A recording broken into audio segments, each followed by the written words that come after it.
Well, hello, folks, and welcome to the Disneyland Beat, where our toes tap to a Disneyland drum. And we always whistle while we work. So you might find yourself with a little more time at home, watching more TV than normal these days. And you just might be missing the Disney parks. So why not check in with some Disneyland vloggers and see how they're coping with the Disneyland withdrawal syndrome.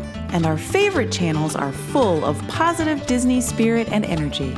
Today, in part 1 of a review series, we're going to look at 6 of our favorite 12 Disneyland vloggers. We are looking at vlogs that are predominantly Disneyland and West Coast focused. Just like us. Right, so you can decide which ones you might want to binge watch while you are stuck at home.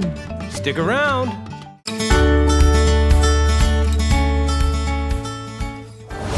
So, full disclosure, these are in no particular order. We're not rating them or anything. In all honesty, we like to think of ourselves as well-rounded Disney files. We like the walkthroughs, the history videos, the ride-throughs in different parks, the news channels. There are so many great channels bringing us a wide array of information in different formats that are just wonderful. There's no real way to compare them. No, rather, we want to point out all the things we love about these YouTube channels, and we love them all, or we wouldn't have them on this list. We really don't think one is better than the other. We just think they all offer something different, and we love wondrous variety. And as proprietors of a YouTube channel ourselves, we sure hope there is room for everybody. So we would love it if you would subscribe to our channel. We will keep bringing Disneyland fun, history news, and reviews to your home. Okay, here we go. 6 of our favorite Disneyland blogs. Okay. Our first channel of the list is Fresh Baked. Fresh Baked, the best of Disneyland, baked fresh daily, is one of the most popular Disneyland channels on YouTube. And they are focused heavily on Disneyland as they live in Anaheim. They don't do much else. The main vlogger is Dave Erickson, and they put out content almost every day. They do have 3 channels, Fresh Baked Presents, and The Royal Dorks, at least 3 that I know of. Fresh Baked seems to be them wandering the park. Fresh Baked Presents is more of a newscast style, and The Royal Dorks isn't really Disney at all. It's more Dave and his wife Liz and their home life. His lovely wife Liz is a big part of the show. They just had a baby and moved into a new house, so it's always fun to see what they're up to these days. As far as Disneyland content goes, they have a little bit of everything. Dave is a good cameraman, so his walkthroughs of the park and ride-throughs are all excellent.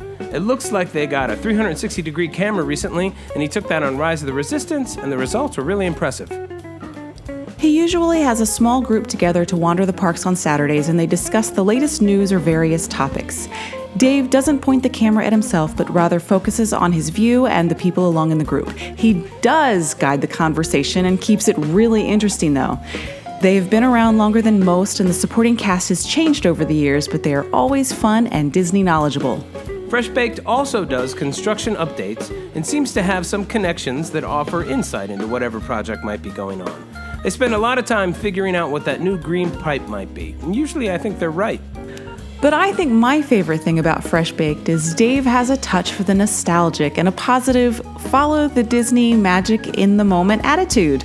When it's working at its best, it's both planned and spontaneous. He has a lot to teach people about patience and how to enjoy the park.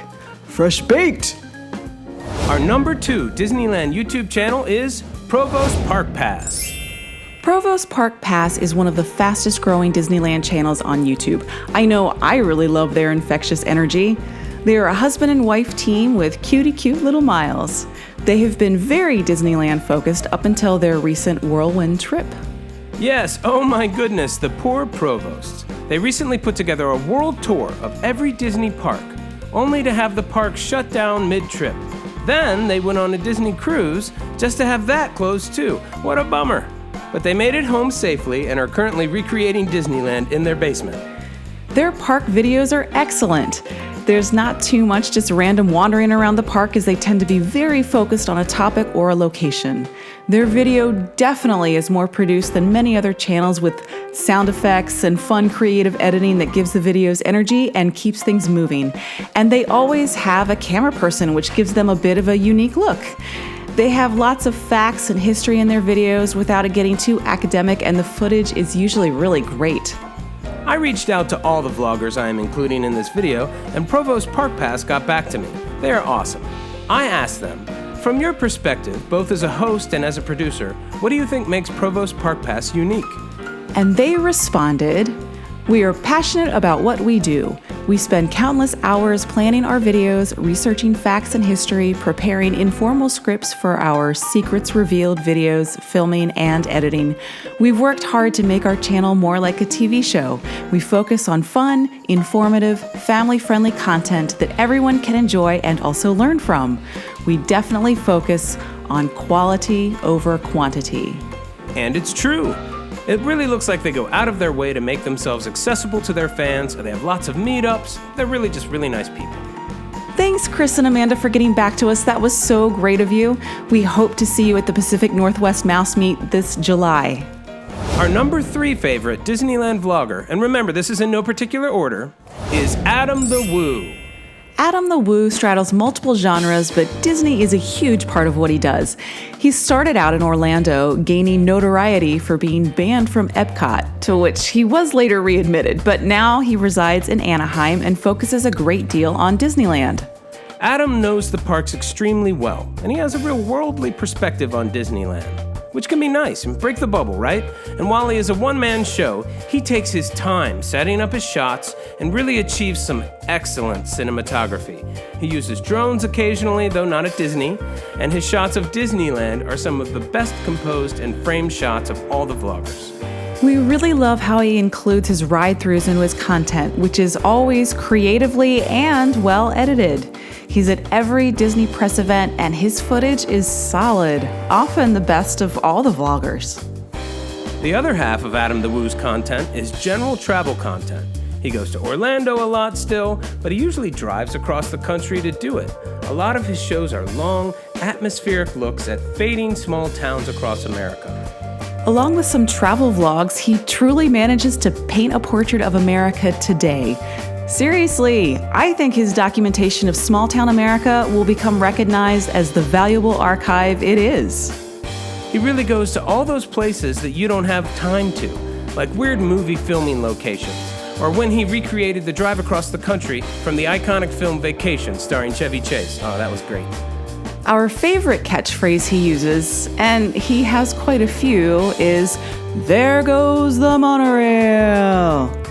It's infectious, and now I say it all the freaking time too. So thanks a bunch, Adam. His content is family friendly, but I wouldn't call it family focused. Not as much as the previous 2 channels we mentioned. He's an adventurer, down to earth, and one of a kind, and we really love the channel. Thanks, Adam. Our number 4 Disneyland vlog that we love is Theme Park Obsession. Theme Park Obsession covers all the Southern California parks, but mostly Disneyland, Universal Studios, and Magic Mountain.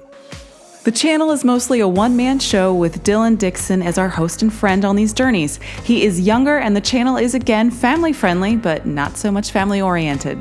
And that's not to say he's always alone. He does pair up with other vloggers occasionally, and he has companions. Like one time he brought his grandma out to ride the coasters at Magic Mountain, and it was a really fun show. She was willing to go on anything. Theme Park Obsession videos look fantastic with really clean, bright footage, and they have a great pace. There are so many channels out there that just lack forward momentum, but Theme Park Obsession has a wonderful energy. Theme Park Obsession takes in the park and the attractions. He likes roller coasters, which is fun, as we do too, but I think it's more atmospherics that set him apart. He has some really pretty footage. It always makes the parks look appealing. Yes, he really takes time getting nice footage of the park decorations and spends time tasting new food so you feel like you're keeping current with all the little things about the park. He works hard and produces a lot of content keeping you up to date on 3 major parks. As he says, he truly does offer a lot of valuable information, including construction updates for all 3 parks, and we think it's in a pretty fun manner. So he's a great place to go for that. Like all the folks on this list, you can trust what he says. These folks frame their sources well if they are speculating, and otherwise the info is pretty spot on. Plus, he covers Universal, so we like keeping tabs on the new Mario Kart ride. We are hoping it continues to move ahead as planned. We have met Dylan at Disneyland, and he is a super nice guy and very easy to have a conversation with. But I really want to meet his grandma. We love Theme Park Obsession. Okay, moving along and reminding you these are not in a particular order. Our number 5 favorite Disneyland vlogger is Justin Scard of Random Land. In a world of energetic characters, Justin is probably the most energetic and the biggest character of them all. He does voices and has an endless trove of catchphrases. He gets really excited about, well, pretty much everything. Justin covers Disneyland really well, having grown up down the road and going to Walt Disney High School. He's passionate about history and antiques and does a ton of amazing research for his videos. But he is all over the map, literally. He likes hitting the road to roadside attractions and small parks and places all over the country. He's been a YouTuber for a long time. He has a huge amount of content. He does this thing in his videos where he starts a sentence in a voiceover and then completes it at a live take, which takes a lot of planning and forethought. It's really very creative and fun to watch. He is very creative. His channel occasionally gets into some personal aspects of his life, which can be interesting, but most of the time his videos are lighthearted and fun. Justin usually is a solo act as far as camera work is concerned, but his wife Allie is often there with him on the trips. Our favorite catchphrase of his is, "Would you look at the size of that?" He's always making funny voices. He is quite the character with so much energy. It's true, he really is larger than life. Justin Scard of Random Land. The final vlog we're going to look at today is Magical Journeys. This food-oriented vlog is Disneyland focused, although they do review other social food eateries and visit other parks. Mig and Janelle are our hosts and reviewers of Disneyland's many eateries on this fun channel. They keep up with all the new food offerings and try all the different dining experiences and packages around the park. This is super useful when you're planning your upcoming trip and you're unfamiliar with what is available. If you only go occasionally, it's really easy to not be aware of everything, or even if you are, it takes a lot of time to get around to all those places. These guys have got you covered. They have excellent footage of the restaurants. I think they have a really nice camera and they use some really sophisticated editing techniques, which look really great. They get great shots of the food and give you a really good idea of what the various dining experiences are at the parks. If you want to know something about a restaurant or food festival, they have a solid review of it that will be interesting and entertaining to watch. But it's not just food. They also bridge out into other park events and rides occasionally, and they wander the park. Sometimes they bring along friends, and in general they have a fun time. It's a good group to hang out with. But really, that's what they're known for. They are the wonderful world of food. I'm not sure how they deal with the sugar on a regular basis though, but somehow they manage. They are definitely worth checking out, and if you Google Disneyland food, you're gonna find them. They're all worth checking out. You can follow the links in the description to these channels, which are great and have huge catalogs of content to help you get your Disneyland fix. So who did we miss? We've got 6 more coming, remember? What name are you hoping to hear? Let us know. We also hope you check out our videos and our sister channel, the Blue Sky Vidcast. They just posted a super detailed look at the Disneyland train this past weekend. It is packed with information and fun old footage. We'll put a link to that below. And also, please mash that big red subscribe button down there so you don't miss a single Disneyland Beat. Well, we hope that you are staying healthy and safe. We wish everybody well through this crisis. Please take care of each other. And we can't wait until we can see everyone inside Disneyland again. See you real soon, Mouseketeers. See you real soon.